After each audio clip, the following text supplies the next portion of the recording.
So, ayan, gagawa tayo ng mushroom soup. Ayan na, ating umpisahan. Mag-isa tayo ng bawang. Tapos, sibuyas. Ayan.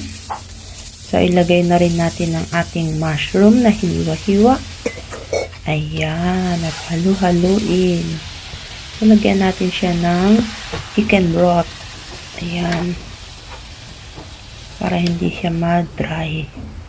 Lagyan natin ng pepper at chicken powder. Ayan. So, bago natin siya i-blender. So, takpan. Pakuluin lang natin. At pag kumulo na siya, pwede na siyang i-blend. So, ayan. Nilagay ko na dyan kasi mainit.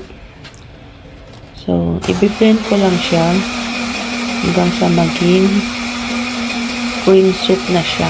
Ayan.